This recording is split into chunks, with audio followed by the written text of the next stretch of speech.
Hoy vamos a tener la continuación de la clase de los roedores, en este caso medianos y relativamente grandes también. Y vamos a ver algunas, Joan, voy a meterlo aquí. Y normalmente algunas de estas especies podríamos decir que son de gran tamaño y no necesariamente las vamos a capturar. ¿Por qué no las capturamos? Dígame alguien, ¿por qué no capturamos en un muestreo algunas de estas especies? Porque son difíciles de manejar, tal vez. Además de eso, la identificación es relativamente simple. No requiere una gran complicación, que si usted ve un tepezcuintle, una guatusa, un cuerpo espín, mm, no se le va a perder la identificación, difícilmente, ¿no? En el país no tenemos capibaras, pero ven capibara y la vez pasada Oscar lo preguntó que qué era eso y muchos de ustedes lo pegaron, porque realmente no hay, dicen que es el roedor más dócil del mundo. Y entonces no hace falta la captura de un individuo de estos, por ejemplo. Las ardillas, ¿quién no reconoce una ardilla? Prácticamente todos, ¿no? Un poco más complejo, ya si son las famosas taltuzas, pero igual, unas taltuzas normalmente son fosoriales y son más difíciles de capturar. Pero en general, estos individuos se identifican en el campo. Si ustedes van a un proyecto determinado que los contratan, eh, se podrían, si ustedes ya van a hacer un monitoreo más específico, de muestreos ya de genética, por ejemplo, van a tener que sacar ectoparásitos, van a tener que extraer muestras de sangre, de heces, etcétera, etcétera, de un individuo, ni modo, tienen que buscarse la forma de tratar de capturarlos. Pero si no, son individuos que se identifican en el campo observándolos por su tamaño, por su robustez, y entonces resulta ser que no es tan necesario esa captura de un individuo. ¿Alguno de ustedes ha capturado a alguno de estos individuos para X o Y? No, pero sí los han visto. Sí, sí los he visto, pero nunca los he capturado. ¿Dónde los ha visto, Jorge? En la selva he visto dos de esas especies. Marco, aquí en Guachipelín una vez llegó un puercoespín de esos a mi casa y armadillos a veces se meten. ¿Dónde vive usted, Jorge? En Guachipelín, aquí en Escazú. Sí, Es una ahí, cosa rara, o sea, nunca había visto yo un puercoespín en este lugar aquí. ahí por el cañón de ahí, de los ríos que hay por ahí, dicen que hay una diversidad increíble. Inclusive hay un grupo de pisotes de más Ah, de sí. 100 individuos. Y mapaches también ahí por Plaza Escazú llegan a comer del basurero de los restaurantes. Sí, sí, sí, sí, sí, sí, son VIP esos bichillos de por ahí, esos son selectos. Bueno,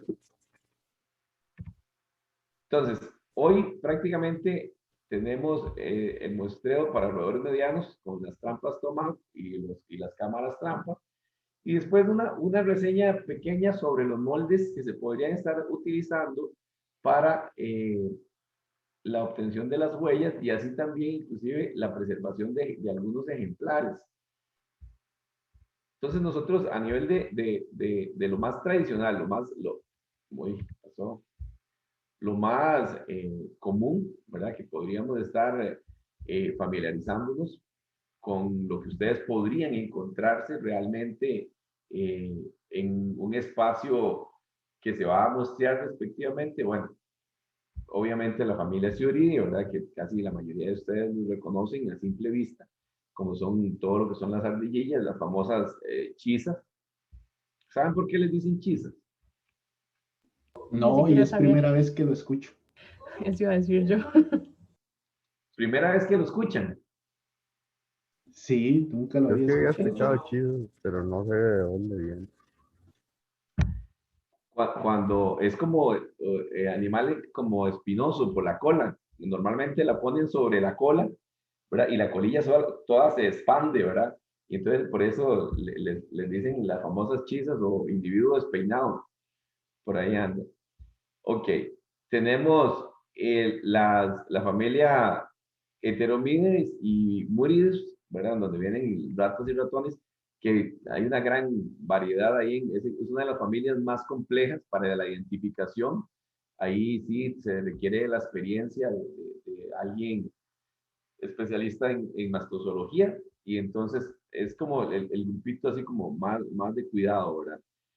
Está el grupo de todo lo que son la familia Geomide, todo lo que son las taltuzas, ¿verdad? Para Costa Rica, si no me equivoco, hay 2 especies de taltuzas eh, difíciles de localizar, digámoslo así, o de capturar principalmente, porque son de hábitos nocturnos y son meramente fosoriales. Entonces, pero se reconocen muy fácilmente por sus dientes fuertes en el frente, ¿verdad? Unos dientotes bien fuertes, y principalmente las garras delanteras.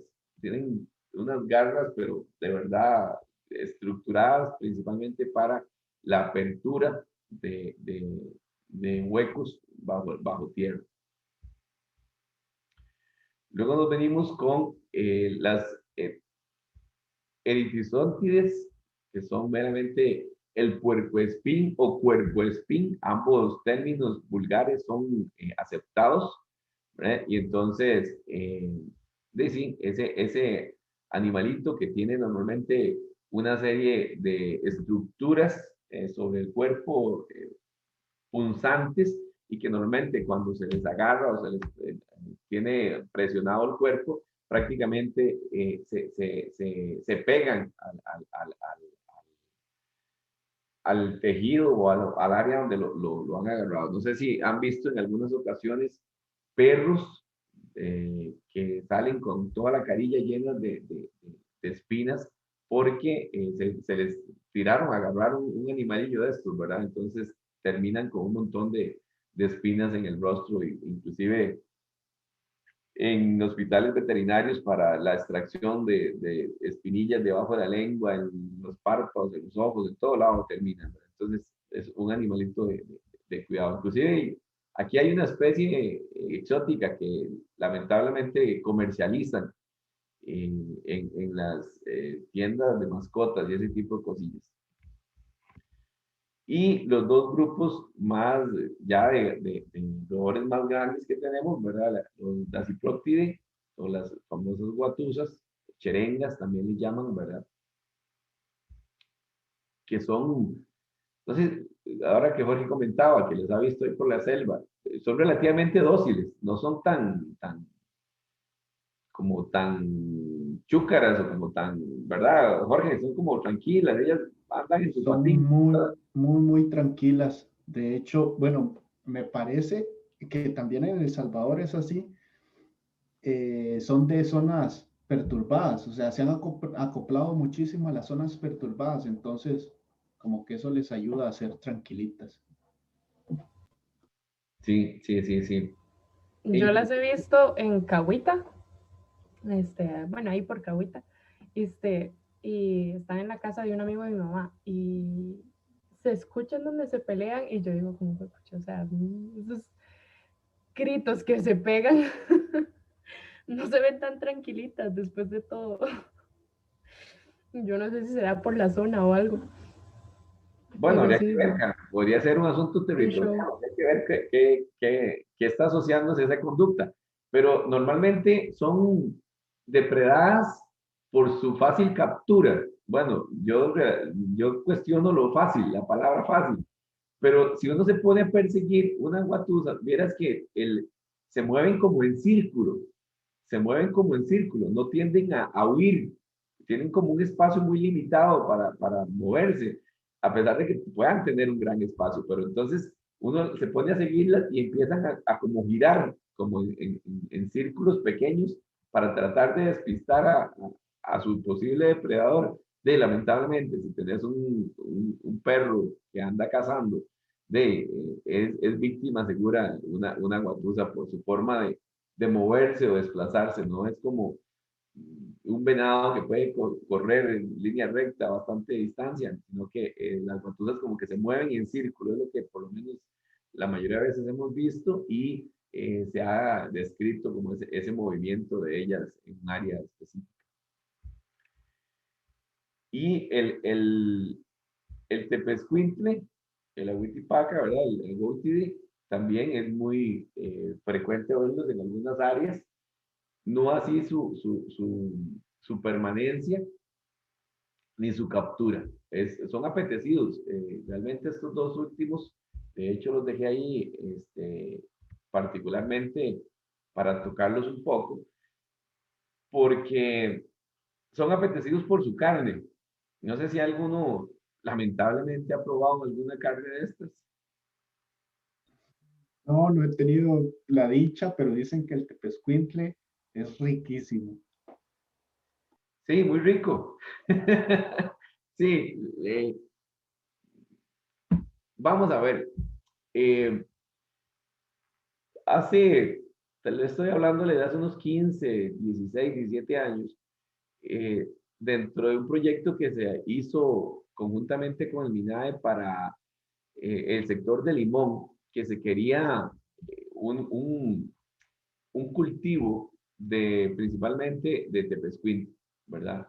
Aquí pongo nada más cunículos o agouti, realmente es cunículos paca, para una comunidad allá en el sector de Telire de Limón, porque querían desarrollar la reproducción de los tepezcuintles para comercio, ¿verdad? Con todos los permisos y ese tipo de cosas.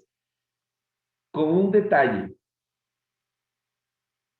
la reproducción de estos roedores no son una reproducción muy rápida. Es más, pueden tener 1, 2 individuos al año, nada más.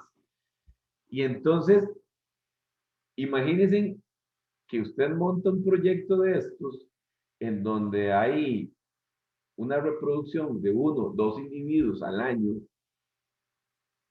que prácticamente eso no es rentable, ¿cierto?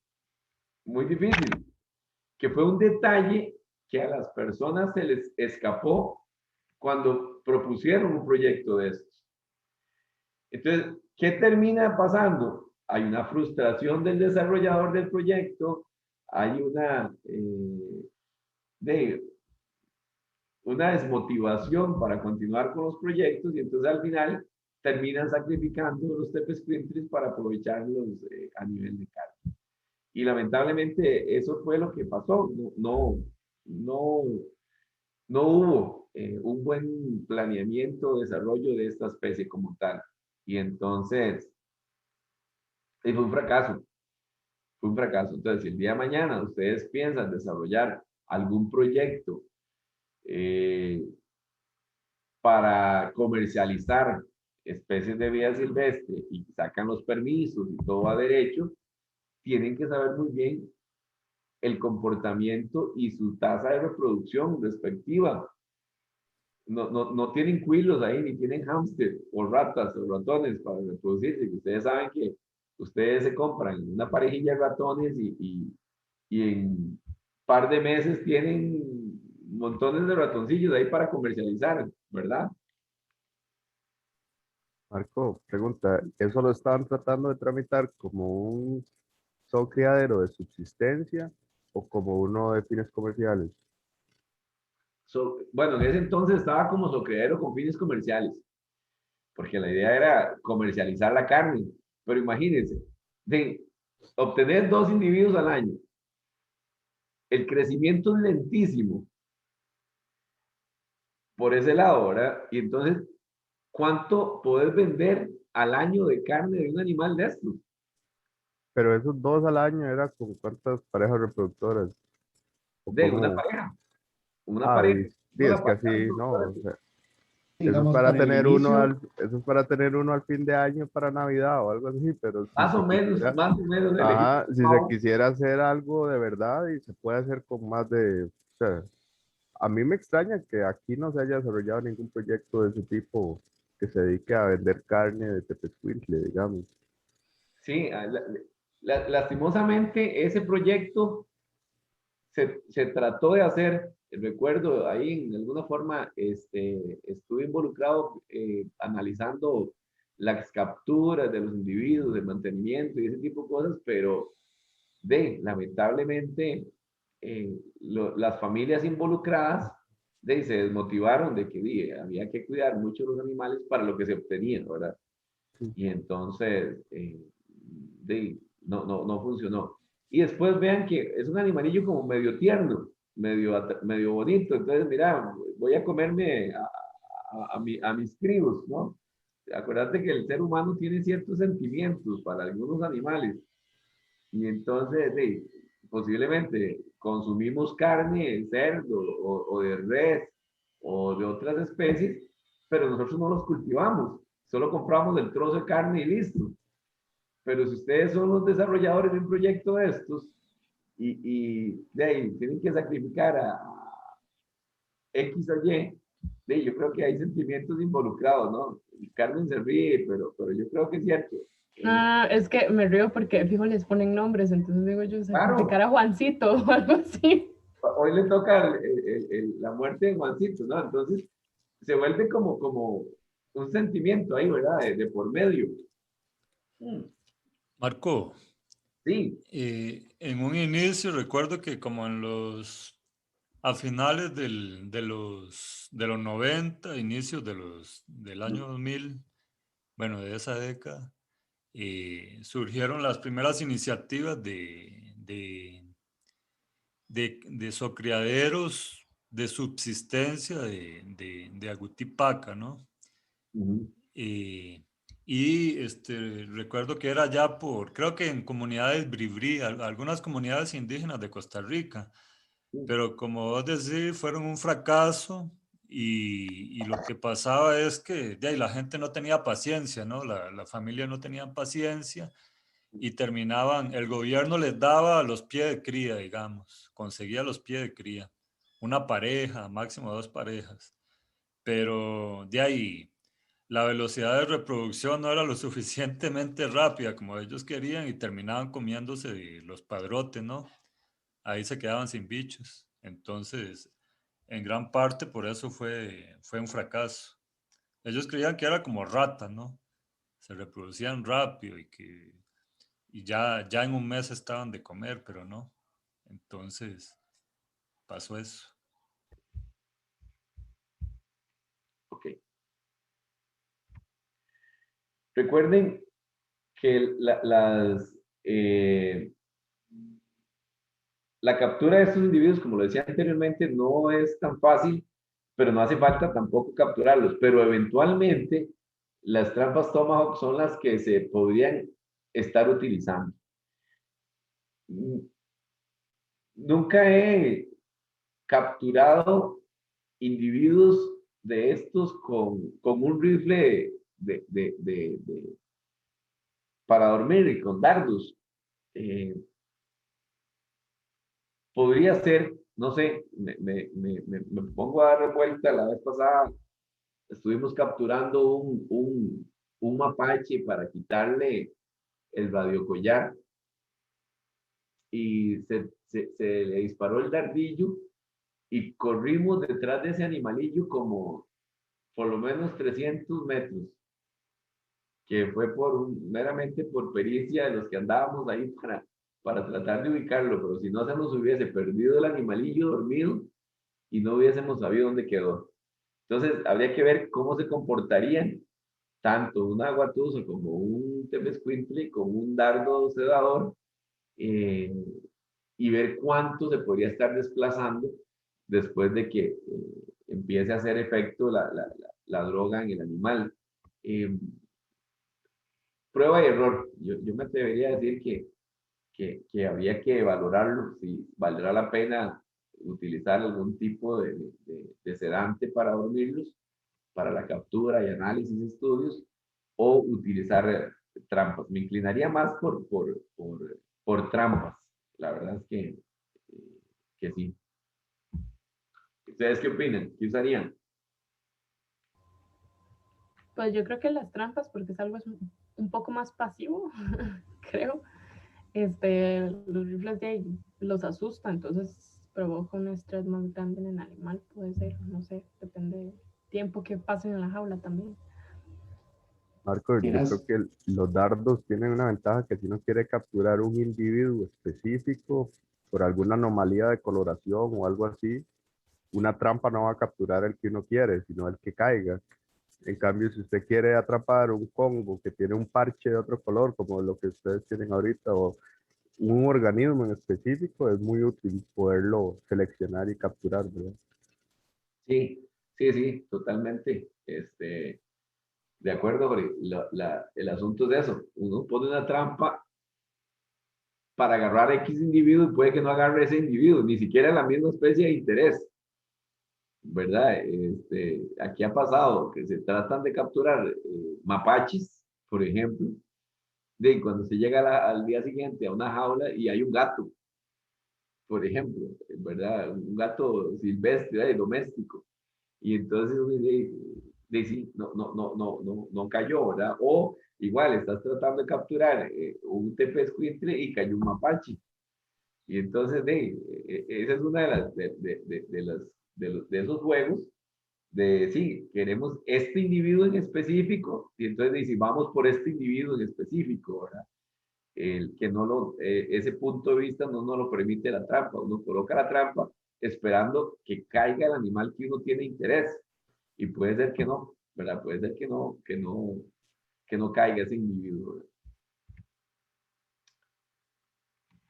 Otro asunto que ustedes podrían estar utilizando, que no es es relativamente simple, pero se las trae si no tenemos experiencia para tomar huellas utilizando moldes. Bueno, se puede hacer. Hay algunos roedores, algunos individuos ya más pesados que pues obviamente su peso dejan sus marcas en el suelo. Y entonces, si ustedes desearan hacer un levantamiento preliminar de individuos que puedan estar en algún lugar específico, entonces ustedes van al lugar, ubíquense, pueden ubicar un sendero, pueden ubicar una plazoleta, por ejemplo, los bordes de donde hay quebradas o nacientes, muchas veces lo que hay al lado es lodo, es barro, ¿verdad? Y entonces esa sería una zona ideal para poder capturar una huella de estas, ¿verdad? Si no hay un área específica, uno podría utilizar un pequeño recipiente, no muy profundo, de 1 metro por 1 metro, y lo rellena de arena, o lo puede rellenar inclusive del famoso barro de olla, ¿verdad? O de un material similar al del área donde están trabajando, que se mantenga húmedo, se mantenga permisible para que se logre impregnar una huella respectiva, ¿verdad? O incluso a la gente que se va a poner una carnada para atraer a algunos animales que reaccionen al olor de la carnada y puedan venir y me dejen las huellillas respectivas, ¿verdad? Hay huellas de huellas. Nosotros podemos encontrar muchas veces huellas planas, ¿verdad? O sea, huellas como que usted las ve así como bien puestitas, pero no dejan una marca muy marcada, pues, ¿verdad? O sea, entonces como muy general. Hay otras, en cambio, que más bien se marcan los dedos, otras que se marcan la parte, cuando digo dedos, esta parte aquí, las almohadillas que llamamos, y otros que tienen las pezuñas o las garras también, que se marcan muy evidentemente. Y entonces vamos a depender de eso, ¿verdad? De la pericia de la persona que está acostumbrada o familiarizada con la obtención de huellas en campo. ¿Alguno ha hecho algún levantamiento de huellas? no, y No. yo me considero inútil para esa parte. ¿Ah? Me considero inútil para esa parte, es demasiado difícil para mí. Ajá. Es que también, Jorge, ¿sabes qué ha pasado? Que nos hemos acostumbrado ahora a la tecnología. Ya la gente llega y pone cámaras trampa y se olvida de todas estas otras opciones. Pero si no tenemos recursos para comprar cámaras trampa, podríamos optar por un recurso de estas huellillas. ¿Cómo hacemos para generar y no es un asunto de inutilidad, es tal vez falta de experiencia, Jorge. Sí, Entonces, yo considero que es falta de la práctica, porque yo tengo amigos que ven una huella e inmediatamente dicen a la especie, ¿verdad? O sea, yo tal vez en un grupo, pero ya dentro del grupo ya para mí es difícil, pero sí considero que es la práctica. sí, sí, yo también, yo me atrevería a decir que es un asunto de práctica y que realmente, como decir, hay gente que ve la huella y dice, mira, esto es tal bicho, es un macho, es una hembra, anda con sus crías, está preñada, es impresionante, de verdad. Y si no nos vamos a lo que normalmente es, ¿verdad? La gente está muy familiarizada con las cámaras trampa. Y ahora es un boom. No sé si ustedes han dado cuenta, ahora en todo lado. Ah, no, pone una cámara trampa. ¿A qué quieres saber? Ah, pone una cámara trampa. Pone una cámara trampa para arriba y para abajo. Que lo diga Jorge o cualquiera de los que conocen esta temática. Es un boom, ¿cierto? Totalmente. Es un boom. Y entonces hay cámaras de cámaras. Resulta que hay cámaras que tiran flechazos nocturnos, se ve el animalillo ¡pum! Y tira el flechazo. Hay unas muy retardadas con respecto al disparo y no hay forma regular. Hay otras que se les mete el agua, entonces la condensación genera no una nitidez en la imagen que toma. Otras que son muy verdaderamente lentas, entonces pasó el animalillo, se disparó la cámara y usted lo que tiene nada más es la cola y punto. Fue lo único, de disparo lento, etcétera, etcétera. Entonces, eh, hay una serie de inconvenientes con respecto a las cámaras, pero si se tiene el recurso económico para adquirir buenas cámaras, bueno, esta es la cámara, la Bushnell 24 megapíxeles, que hoy por hoy recomiendan los mastosólogos. O sea, la gente que verdaderamente tiene rato de andar trabajando con este tipo de equipos, y esto es lo mejorcito que recomiendan. La Bushnell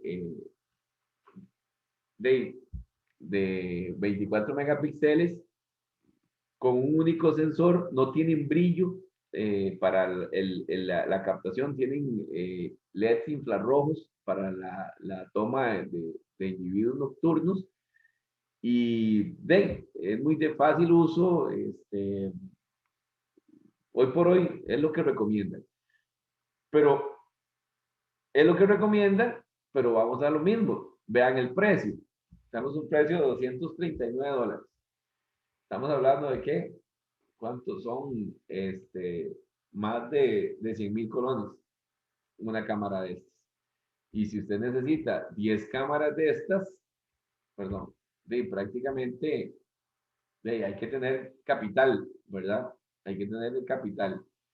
Esto sin involucrar las tarjetas de grabación, los seguros o las cajas de seguridad para evitar que no se las roben, porque este es un asunto muy relevante.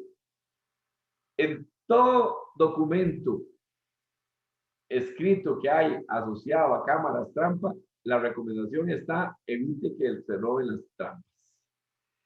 Para hacer el daño, para llevarse lamentablemente información muy valiosa de un proyecto determinado o para simplemente negociarlas.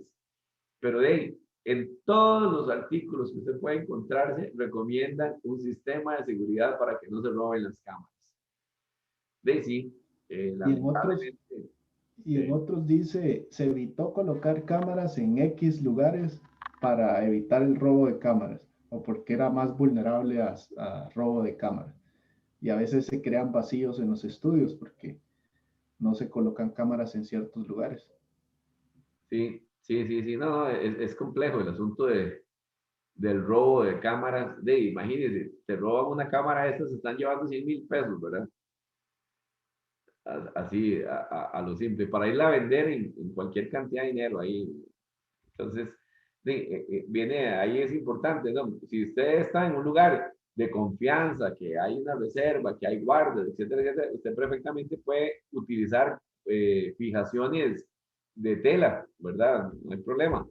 Pero en muchas ocasiones necesitas montar cajas metálicas con cordones en acero y aún así se las han robado. Y aún así se las han robado. Y entonces, es un asunto importante por ahí a tomar en cuenta. Entonces, ¿dónde colocar las trampas o las cámaras trampa? ¿Dónde ubicarlas?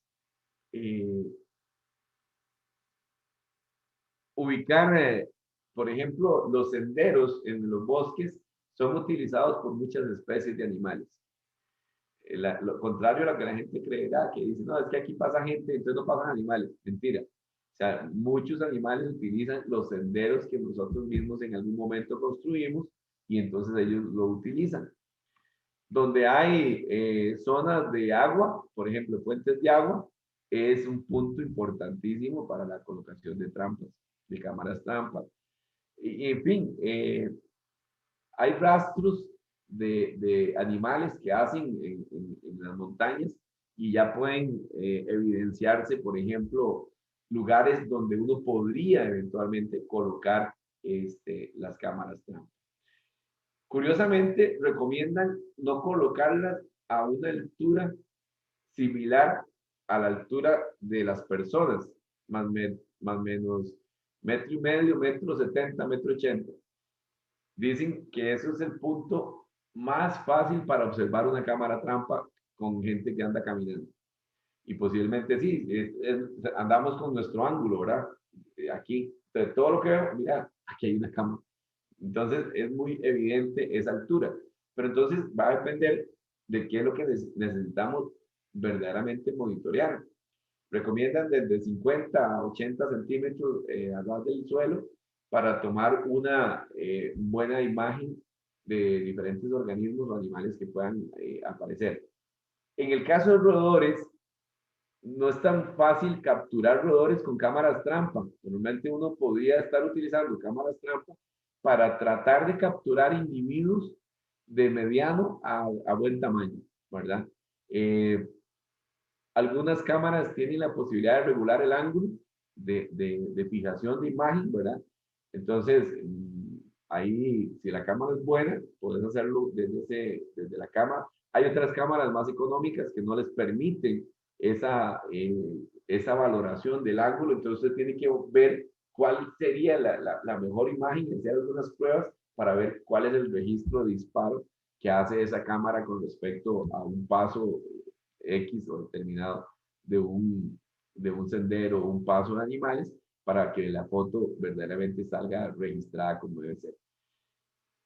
La colocación también va a depender de la salida de sol. Normalmente, en algunas ocasiones, hay gente que coloca una cámara directamente donde sale el sol y cuando ya le pega el sol directamente a la cámara prácticamente empieza a dispararse porque efectos de luminosidad. Entonces, aparecen un montón de imágenes asociadas a todo lo que es la radiación solar. Entonces, ahí hay que valorar, normalmente las cámaras se deben de colocar en una dirección de norte a sur, ¿verdad? Para tratar de evitar esa iluminosidad que les pueda pegar por parte del sol. Y entonces es un asunto que es un juego, ¿verdad? Muchas veces no hay problema porque estás en un bosque muy inmerso y no hay problema de luz, entonces no hay ningún problema. Pero si estás en un bosque muy metido, también tienes que valorar el movimiento de las ramas o de la vegetación por asunto de viento, para evitar que una cámara trampa se esté activando innecesariamente por movimiento de una rama, de unas hojas, etcétera, etcétera. Entonces, son aspectos que deben de tomarse en cuenta para poder identificar eventuales organismos asociados al uso de las cámaras trampa. ¿Experiencias con cámaras trampa? ¿Buenas o malas? Tomar en cuenta el uso de baterías, porque ese es un tema, bueno, son caras las baterías, ¿verdad? Lo recomendable en cámaras trampa es baterías recargables, pero hay que tener un buen equipo de baterías recargables para monitorear qué niveles está cargando o volviendo a cargar, porque a veces nos ha pasado que las baterías recargables están muy viejas y ya no agarran una carga óptima, y vamos a campo, ponemos las trampas y la dejamos un mes y resulta que solo grabó como una semana y se perdió 3 semanas de grabación porque nosotros pensábamos que estaba grabando y no. El ángulo, a veces se recomienda utilizar el teléfono celular, la cámara del teléfono celular, ponerla frente a la cámara de la cámara trampa para tener una idea más o menos del ángulo que tomaría la fotografía y tener esas ideas de qué estamos tomando, ¿verdad? Y tratar de pensar como la cámara, como ver el ángulo, la probabilidad de que pase, por dónde va a pasar el animal y eso en general. Ahí hay un punto importante también, la parte de la lluvia. Muchas ocasiones colocan la cámara viendo, tratan de tomar como un punto muy hacia abajo, pero la cámara queda inclinada. Entonces, cuando llueve, se le hace un pocito a la parte del angular, digamos, de la salida digamos, del ojo, digamos, de la cámara, y entonces se le hace un pozo, ¿verdad? De agua ahí, y entonces cuando sale la cámara, queda cortada, queda la parte superior bien, pero la parte de abajo queda como, decir, como una cámara, una fotografía debajo de agua, y no se ve bien, queda. Entonces hay que mantener siempre la posición de esa cámara en donde no se le acumule una gran cantidad de agua en el lente. Marco mencionó, eso pasa muchísimo. Siempre hay que tener mucho cuidado con ramas cercanas, porque esos movimientos activan constantemente la cámara. Yo he tenido casos en los que 2 meses de batería se convierten en 2 semanas de batería por un constante movimiento de ramas que no me van a ofrecer ninguna imagen de fauna. Sí, Entonces, sí, tómenlo es muy, muy en cierto cuenta. eso. Lo que hacían unos colegas que trabajan con felinos, bueno, de pantera, ellos dejan las cámaras, bueno, obviamente tiene todo un proceso previo para saber dónde se van a colocar las cámaras trampa, ¿no? Si es a lo largo de los senderos principales o más alejado, a qué altura deben ir, ¿no? Como explicaba el video, cuál es la orientación que le deben dar. Uno puede jugar, digamos, dependiendo del tamaño de los animales en los que estemos interesados. Además de la altura vertical, ustedes pueden jugar con la inclinación de la cámara. Y para jugar con la inclinación de ahí es ponerle un palito atrás o alguna cosa, ¿no? Y algo muy importante, pasar, digamos, después de que la pusieron, pasar 1 o 2 días después para ver si no ocurren esas cosas que está hablando Jorge, ¿no? Que hay un montón de fotos de ramas o cosas así que mueve el viento, y si es así, pues vamos a tener que reubicar la cámara o cortar esas ramas que están interfiriendo con el fototrampeo, ¿no?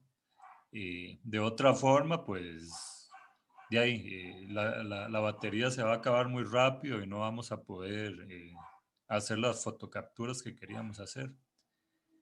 Y luego la distancia también a la fauna, ¿no?